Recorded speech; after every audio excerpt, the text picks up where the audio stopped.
Hi everyone, welcome to the channel. If it's your first time, thank you so much for stopping in. I hope you enjoy yourself here. I hope you take away something, some piece of encouragement, some piece of information, or something that can help you on this journey we call motherhood.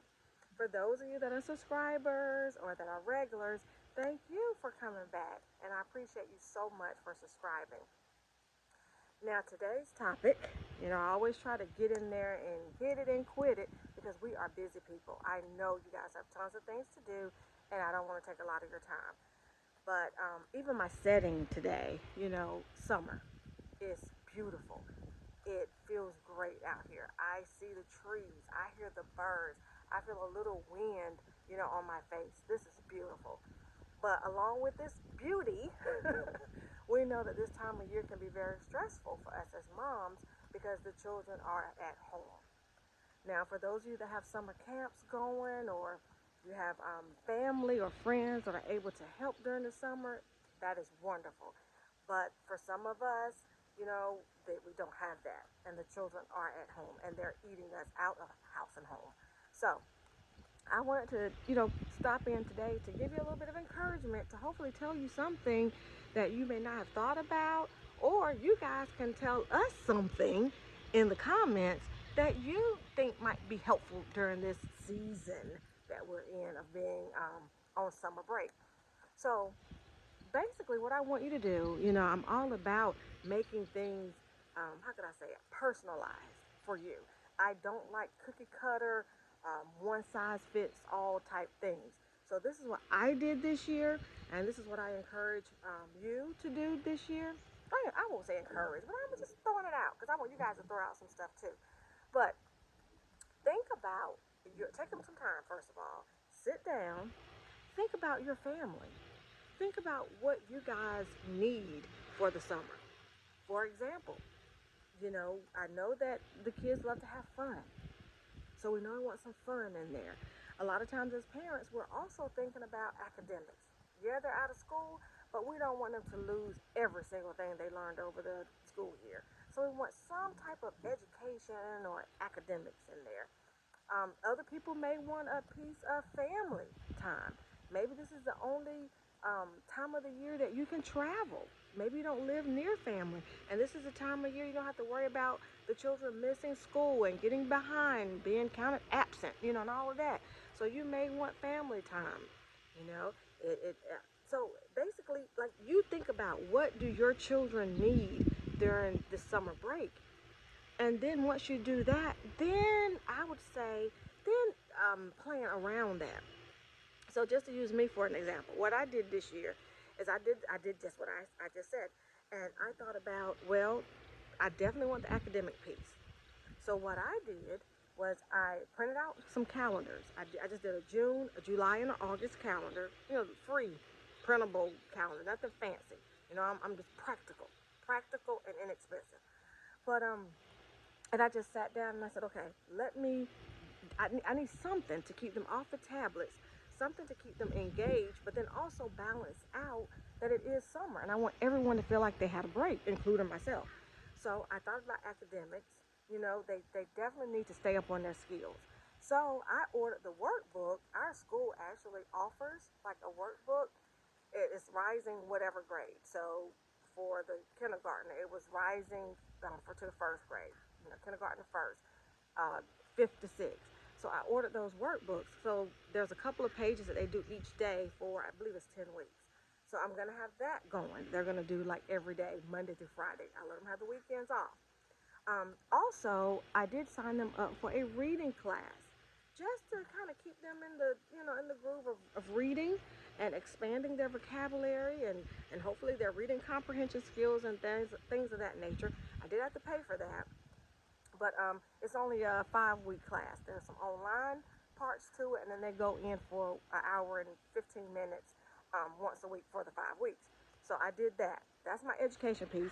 And we're also going to do some trips to the library to check out a book, maybe every week or every other week. That's that block. Then I thought about fun. What are some things to do for fun? I only did June because it's a lot, and I don't like to get myself overwhelmed. I believe in breaking things down into workable, manageable pieces. So I'm just doing June right now. But for June, I've already scheduled for them to go to, we have a science and museum. No, Life and Science Museum. That's the name of it. It's about an hour away. It is wonderful. I mean, we spend the whole, we get there at like 10 in the morning. We've been twice before, but we get there like 10 in the morning. We don't leave till like 4, 5 o'clock when they're about to close. But it's all types of exhibits. It's a lot of hands-on things. They even have an outdoor portion where they can run and play and look at different rocks, and it's just wonderful. So we have that scheduled. We also have, what was the other fun thing? Oh, the neighborhood that we live in, we have a pool. So we'll have some days that we'll be going up to the pool in the playground area. We are about 2 hours away from the beach. So we'll have a beach. We're just going to probably do a day trip to the beach. Have a beach day. Now, I already have some thoughts about July. For one, we are going to go to Universal down in Florida, but that's July. So let me stay focused. We're on June right now. So that is, and I'm trying not to make this too long. So that was what I say, education. And actually, this Life and Science Museum can count as both because it's fun. They love it, and it's educational. So we got educational, we got fun, and for mine, that was about it for mine. But like I said, you may need to do some traveling. You guys may need to do some cleaning. We are doing some of that. Like, I do want to take this time to also clean out their closets as well as the playroom and kind of get rid of some of the toys and things that they've outgrown and are broken and all of that. So we'll be doing some of that here and there. But the whole thing of me hopping on, I like to put it out there and then we kind of wrap it up and say, what can you do with this? So, mastering this whole summer thing, my tip, sit down, think about what do your children need over the summer? What do you need over the summer? And then break it down into the different categories and then just go in and plug things into the calendar. I found our local library, our county library, they have all types of activities that are free. It's like an hour, you have to sign up for it, but they provide all the materials. I think the first one we're going to, I don't know if they're making slime or they're making something, but it's free, and it's like 15 minutes down the road. So look into anything in your area that is cost effective, right? But it also engages the children and it gets them out of the house, off of the tablets. It gets them socializing with other children and just physically, engaged as well. So think about your children. Think about what your family needs. Sit down with some type of schedule, planner. Like I said, you could print out the little simple sheet for the month that I did and just start to go ahead and book things or schedule things, here and there. And what I hope that this is going to do for you is going to take oh my God, what are they going to do? Oh my God, they're eating up all the food. Oh, how can we get them out of the house? Oh, how can we make sure that they are not losing all of the knowledge that they gained this school year? It's like you could sit down and go ahead and map all that out. It's going to take this, doing it in the forefront or pre is going to take all of that stress off of you. And then you can enjoy your summer, right? You can enjoy your summer. So that was just something I thought of, guys. I like to share. I don't know if you've done the summer camps, but summer camps are huge for school age kids. Summer camps are huge. I had a parent to tell me the other day that they recommend that you start looking for summer camps in January. Who knew? Did y'all know that you need to start looking as early as January or February for summer camps? I guess there's such a priority. I guess there's such a need, I should say, and that we have to make it a priority first of the year to go ahead and get it scheduled. Who knew? But anyway, we're keeping ours home this year. We didn't do a summer camp, so that's why I had to sit down and schedule something. I did not want just laying around, me getting on them about not having their room clean, putting the tablet down, not eating on the couch, making up some of this, but you know what I'm saying. I didn't want it to be a whole 3-4 weeks of me just sitting here complaining, wishing that the school would please open so I could take my children over there. So this is what I did, so I just want to share it with you. But think, surviving the summer, thriving during the summer break. How can you make this beneficial to you and your children, right? Moms, please, please, please. This is what I came up with. This is what I did this year. But in the comments, can you tell us what are some things that you are doing this summer? How are you making it? You know, what do you have planned?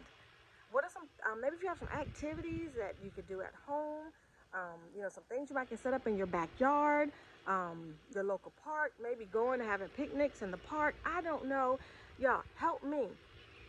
I always say this channel is for us. I get up here, I start the conversation, you know, but I want you guys to come in and chime in. You know things. I can only share what I do. I can only share what I know, you know, from my own life experience. And I always say from the families and individuals and things that I've worked with over the years. So please share your knowledge, guys. We are experts. I know nobody wants that title, but truly, truly, we are experts at what we do, right? We have tried, we have failed, we have conquered, right? We have mastered. So I need you guys sharing. What are some tips that you would give other moms for making it through the summer? Even if you want to give tips for preschoolers, you know, how to manage the preschooler with the school ager, how to manage the middle schooler with the high schoolers, like whatever, please get down in the comments and share. What are some things that will help other moms survive this summer? Okay, you guys, please subscribe if you haven't already.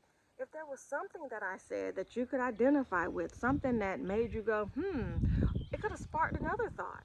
I may have been thinking and tracking one thing, but it might have sparked another idea for you, a different idea. Hit the like button. Let me know that something is resonating with other moms. And I'm not the only one sitting here trying to figure out what the heck to do with these kids all summer. So, guys, look, take care of yourself, right? Be good to yourself. Treat yourself. Do something special for yourself today. Love on yourself. Love on somebody else. And I will be back. So, guys, have a great day. Love you guys. Look forward to hopping back on. See you later. Bye.